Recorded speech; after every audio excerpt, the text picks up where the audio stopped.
حج کے دن ہیں تو کعبہ شریف سے متعلق بھی کچھ شبہات ہیں جو کئی مسلمان ہیں ان کے ذہنوں میں آتے ہیں اور وہ پوچھتے بھی رہتے ہیں، تو میں انشاءاللہ ان شبہات کو تھوڑا دور کرنے کی کوشش کرتا ہوں۔ پہلا شبہ یہ کہ کیا موجودہ کعبے کی جو تعمیر ہے یہ خلاف سنت ہے، کیوں؟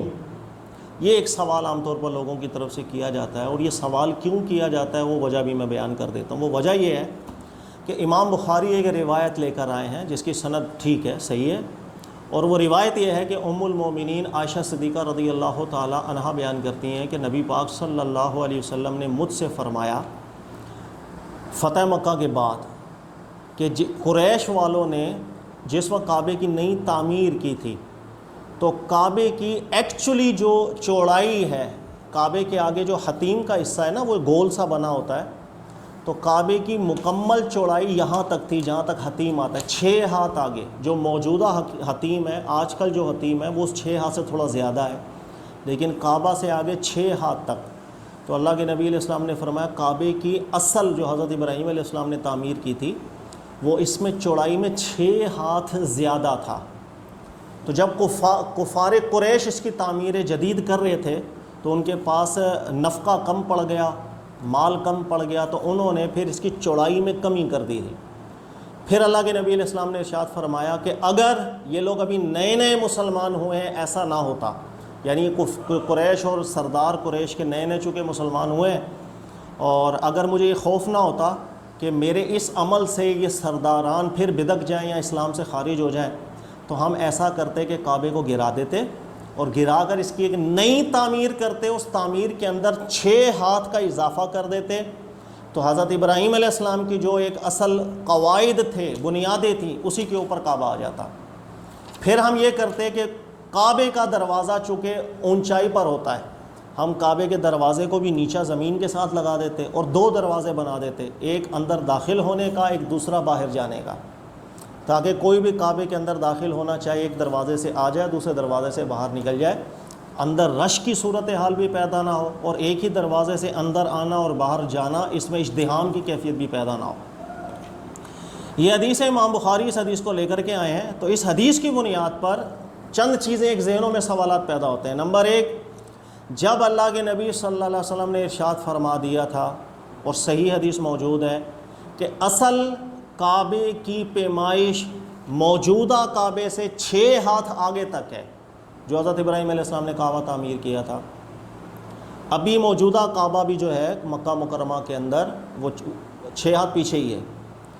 تو نبی پاک علیہ السلام نے اپنے زمانہ مبارک میں تو یہ ریزن بیان کی تھی کہ لوگ نئے نئے مسلمان ہوئے تھے، تو وہ سرداران دوبارہ کافر نہ ہو جائیں، اسلام سے نکل نہ جائیں، تو نبی علیہ السلام نے اس عمل کو ترک کر دیا۔ لیکن کیوں رسول اللہ صلی اللہ علیہ وسلم کے بعد سے لے کے آج تک ہم دیکھتے ہیں تو کعبہ شریف اسی پرانی بنیاد پر بنا ہوا ہے؟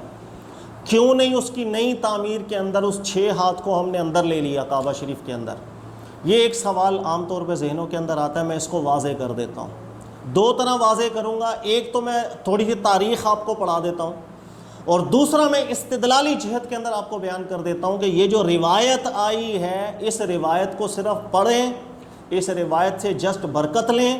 اس سے ایک اصول مستنبط ہوتا ہے کہ رسول اللہ صلی اللہ علیہ وسلم کی ایک عادت کریمہ تھی کہ جب کسی کام کے اندر ایک اچھا کام بھی ہو لیکن اس کام کے مضر اثرات زیادہ آپ کے سامنے نظر آنے لگ جائیں تو کبھی کبھی افضل کام کو چھوڑ دیا جاتا۔ ایسے استنباطات آپ اس روایت سے اگر کر لیں تو بہت ہے، لیکن اس روایت کی بنیاد پر کعبے کو اگر آپ مشکوک قرار دے دیں کہ کعبے کی عمارت انکمپلیٹ عمارت ہے جو نبی علیہ السلام کے زمانہ مبارک سے آج تک چلتی آ رہی ہے، یہ استدلال اس روایت سے بالکل باطل ہے، اور اس حدیث کو، اس کے متن کو اس معنی کے اندر ہم بالکل قبول نہیں کر سکتے، بلکہ ہم یہ کہیں گے کہ اس متن پر اعتراض ہے، خاموش۔ کیوں؟ اس کی وجہ کیا ہے یہ میں دونوں آپ کو بتاتا ہوں۔ تاریخی جہت کے اندر دیکھا جائے تو کچھ باتیں آئی ہیں، اس کے اندر بعضوں کی سند ٹھیک بھی ہے، بعضوں کی سند ٹھیک نہیں بھی ہے، لیکن میں آپ کو بتا دیتا ہوں۔ اور وہ یہ ہے کہ جب یہ روایت آ گئی، اس کے بعد حضرت عبداللہ بن زبیر کا جب زمانہ آیا تھا، صحابی تھے، یزید نے جب مدینہ پر حملہ کیا، مکہ پر حملہ کیا، شدید نقصان پہنچایا، اور اس دوران کعبہ شریف کی عمارت کو بھی جلا دیا گیا تھا۔ تو اس کے بعد تھا عبداللہ بن زبیر جب حکمران ہوئے تھے، تو عبداللہ بن زبیر نے کعبے کی چونکہ خستہ حالت ہو گئی تھی، پھر آپ نے لوگوں سے مشورہ کیا کہ کعبے کی میں جدید تعمیر کیوں نہ کر دوں. تو آپ نے پھر جب جدید تعمیر کا ارادہ کیا, کام شروع کیا, تو تاریخ کی کتابوں میں آتا ہے پھر عبداللہ بن زبیر نے کہا کہ میرے پاس ایک حدیث ہے رسول اللہ صلی اللہ علیہ وسلم کی ام المومنین عائشہ صدیقہ سے, کہ وہ بیان کرتی تھی کہ اصل کعبے کی جو بنیاد ہے وہ 6 ہاتھ آگے ہے. تو جب کفار قریش نے اس کی تعمیر کی تھی تو 6 ہاتھ پیچھے کر دیا تھا, تو میں اصل سنت کے اوپر کعبے کی نئی تعمیر کروں گا.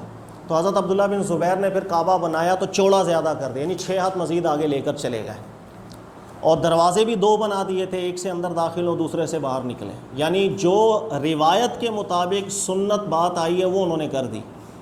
اچھا, اس کے بعد کیا ہوا؟ حضرت عبداللہ بن زبیر کے بعد پھر عبد الملک بن مروان جس وقت حکمران ہوا, تو اس نے حجاج بن یوسف کو حکم دیا کہ عبداللہ بن زبیر نے جو کام کیا وہ غلط کیا, اللہ کے رسول صلی اللہ علیہ وسلم کے زمانہ مبارک میں کعبہ جتنا تھا اتنا ہی بناؤ. تو پھر حجاج بن یوسف نے کیا کیا, اس کعبے کو دوبارہ منہدم کیا, دوبارہ منہدم کر کے جو موجودہ صورت ہے یعنی وہ 6 ہاتھ سے پیچھے والی وہی دوبارہ بنا دی. اور عبداللہ بن مروان نے پھر لوگوں کو یہی بتایا کہ رسول اللہ صلی اللہ علیہ وسلم کے زمانے میں جو کعبہ تھا اس میں کوئی تبدیلی نہیں کی جائے گی, اور جس نے کی ہے ہم اس کو چینج کر دیں گے. اور بہرحال یہ ہوا. اچھا, اس کے بعد پھر جب منصور مہدی اگلا حکمران آیا امام مالک کے دور میں, تو منصور مہدی نے پھر حکم دیا, اس نے کہا کہ حجاج بن یوسف اور عبد الملک بن مروان نے کعبے کو گرا کر پھر 6 ہاتھ پیچھے کر دیا ہے, غلط کیا, لہٰذا عبداللہ بن زبیر والی چیز کو ہم دوبارہ زندہ کریں گے. اس نے حکم دیا کہ کعبے کو دوبارہ گراؤ اور 6 ہاتھ جو آگے تھا وہ دوبارہ لو, جو حدیث کے اندر آ گیا ام المومنین عائشہ صدیقہ والی کے 6 ہاتھ کفار قریش نے کم کر دیا تھا, دوبارہ کرو. جب منصور مہدی نے یہ بات کی تو پھر امام مالک رحمۃ اللہ علیہ کھڑے ہو گئے تھے حاکم کے سامنے, اور اس کو قائل کیا تھا یہ کام نہ کرو. اور امام مالک نے قائل اس لیے کیا, اس نے کہا کہ ایک حاکم آیا اور اس نے کعبہ گرایا, 6 ہاتھ آگے بڑھا دیا. دوسرا حاکم آیا, اس نے اس کام کو غلط کیا, 6 ہاتھ اندر کر دیا. اب تو تیسرا حاکم آیا, پھر گرائے گا, 6 ہاتھ آگے بڑھا دے گا. پھر چوتھا حاکم آئے گا, کعبے کو گرائے گا, 6 ہاتھ باہر کر دے گا. انہوں نے کہا کعبے کو تماشا نہ بناؤ, اور نہ میں بنانے دوں گا, نہ کسی کو اجازت دی جائے گی. اور امام مالک نے کہا یہی وہ وجہ ہے کہ رسول اللہ صلی اللہ علیہ وسلم نے کعبے کی جو روایت بھی آئی ہے اس میں بھی یہی ذکر ہے کہ اگر فتنے کا خوف نہ ہو تو ہم بڑھا دیتے. تو اللہ کے نبی علیہ السلام سے بھی اس روایت میں یہی بات ذکر آ رہی ہے کہ اگر مسائل نہ ہوتے تو ہم کر دیتے. تو جب اللہ کے نبی علیہ السلام نے بھی مسائل کی بنیاد پر نہ کیا تو آپ بھی نہ کرو, اس لیے کہ یہ بھی مسئلہ ہوگا کہ ہر حاکم آگے کعبے کو کھیل بنا دے گا, گرائے گا, ایک کم کرے گا, دوسرا بڑھائے گا, تیسرا کم کرے گا, پھر بڑھائے گا. کہا کہ کعبہ جو ہے وہ کھیل تماشا بن جائے. پھر امام مالک کے دور سے لے کے آج تک ویسا ہی کعبہ چلتا ہوا آ رہا ہے. یہ ہے وہ جو تاریخی باتیں آ گئی. یہ میں نے تاریخ آپ کو سنا دی ہے. زیادہ تاریخ کے اندر یہ آیا کہ ایک روایت تھی اس کے مطابق کعبہ 6 گز 6 ہاتھ تقریباً کم ہے جو کفار قریش نے بنایا. اللہ کے نبی علیہ السلام نے تمنا ظاہر کی تھی کہ کاش اگر ہمیں فتنے کا خوف نہ ہوتا ہم اس کو 6 ہاتھ آگے کر دیتے, چوڑا زیادہ کر دیتے. اس کے بعد عبداللہ بن زبیر نے چوڑا زیادہ کر دیا تھا. پھر اگلا حاکم آیا, اس نے پھر گرا کر کے پھر 6 ہاتھ کم کر دیا تھا. پھر اگلا حاکم آیا منصور مہدی, اس نے پھر حکم دیا 6 ہاتھ آگے بڑھاؤ.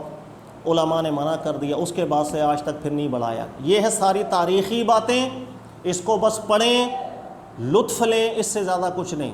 استدلال ایک الگ چیز ہوتی ہے, یاد رکھیے گا. استدلالی جہت کے اندر دیکھا جائے گا تو یہ جو روایت ام المومنین کی آئی ہے جس کے اندر ذکر ہے کہ کعبے کی جو عمارت ہے اصل میں یہ 6 ہاتھ زیادہ تھی جو حضرت ابراہیم علیہ السلام کی بنیاد تھی. جو سب سے پہلے کعبہ بنا تھا اس کی عمارت چوڑی زیادہ تھی, بعد میں یہ چوڑائی کم کر دی گئی تھی کفار قریش نے. روایت کو پڑھ کے اس سے دیگر احکامات ہم نکال سکتے ہیں, لیکن یہ حکم نکالنا کہ کعبہ شریف بیت اللہ شریف انکمپلیٹ ہے, یہ استدلال اس روایت سے ہم نہیں کر سکتے. اس حدیث کا متن اس مطلب پہ بالکل قبول نہیں کیا جا سکتا, اس لیے کہ قرآن کے خلاف ہے. اس لیے کہ قرآن کے خلاف ہے. یہی وجہ ہے کہ امام ابو حنیفہ ہو, یہی وجہ ہے کہ امام شافعی ہو, یہی وجہ ہے کہ امام مالک ہو, تینوں بڑے مجتہدین لوگوں کو سمجھایا کرتے تھے کہ اس حدیث کے مطابق تو نتیجہ یہ نکلتا ہے کہ کعبے کے آگے 6 گز تک جہاں حتیم ہے 6 گز 6 ہاتھوں تک آپ صرف وہاں منہ کر کے نماز پڑھ لیں, آپ کی نماز ہو جانی چاہیے. یعنی کعبہ ادھر ہو اور آپ رخ کر لیں صرف حتیم والی جگہ پر, لیکن امام مالک، امام شافعی، امام ابو حنیفہ سب بیان کیا کرتے تھے کسی کی نماز نہیں ہوگی، کعبہ سے بیت اللہ کی طرف رخ کر کے نماز ہوگی۔ وہ لوگوں نے کہا حدیث آئی ہے اور حدیث صحیح ہے اور حدیث صحیح کہہ رہی ہے کہ کعبے میں کمی کر دی تھی لوگوں نے، تو پھر یہ مجتہدین سمجھایا کرتے تھے اللہ کے بندو، ہر حدیث جو مروی ہوتی ہے راویوں کے ذریعے سے، اس کے متن میں آبجیکشن بھی ہوتے ہیں، ہر روایت قابل قبول نہیں ہوتی، اس میں دیکھا جاتا ہے۔ اور امام ابو حنیفہ بڑی واضح بات کیا کرتے تھے، انہی کی بات وزنی ہے، امام شافعی کی بات ہی وزنی ہے، امام مالک کی بات ہی وزنی ہے۔ وہ کہتے ہیں کہ قرآن پاک میں بیت اللہ کا جو ذکر ہے وہ بطور انکمپلیٹ ہونے کے نہیں ہے۔ قرآن کو پہلے سمجھے اللہ کیا بیان کر رہے ہیں۔ اللہ فرماتے ہیں قرآن پاک میں ان اول بیت وضع للناس للذی ببکہ، سب سے پہلا گھر اللہ کی عبادت کے لیے جو بنایا گیا، للذی، یہ وہی گھر ہے، ایگزیکٹلی وہی گھر ہے جو مکہ کے اندر ہے۔ صحابہ کے دور میں آیت نازل ہوئی، رسول اللہ صلی اللہ علیہ وسلم تشریف فرمائے، اللہ فرما رہے ہیں کہ سب سے پہلا گھر جو اللہ کے لیے عبادت کے لیے بنا، للذی ببکہ، یہ وہی ایگزیکٹ وہی گھر ہے، وہ جو تمہارے سامنے مکہ کے اندر موجود ہے۔ اللہ نے قرآن پاک میں بیان کیا یہ جو مکہ کے اندر گھر ہے، یہی وہ گھر ہے جو سب سے پہلے بنا اللہ کی عبادت کے لیے۔ اگر یہ مکہ جو کعبہ ہے یہ انکمپلیٹ ہوتا تو قرآن پاک کی اس آیت پر آپ اعتراض کر رہے۔ اللہ نے تو انکمپلیٹ نہیں بیان کیا، اللہ نے کہا یہی ایگزیکٹ وہی گھر ہے جو سب سے پہلے بنا تھا عبادت کے لیے۔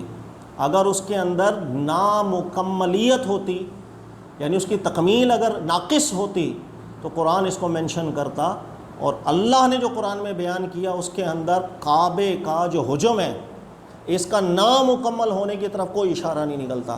اسی وجہ سے امام ابو حنیفہ ہوں، امام شافعی، امام مالک ہوں، وہ کہتے تھے جو روایت آئی ہے اس روایت سے ہم دیگر استدلالات ضرور کر سکتے ہیں، یہ استدلال کرنا کہ بیت اللہ نامکمل ہے یا ناقص ہے یہ استدلال کبھی نہیں کرنا، خاموش ہو جاؤ، اس لیے کہ قرآن کچھ اور کہہ رہا ہے۔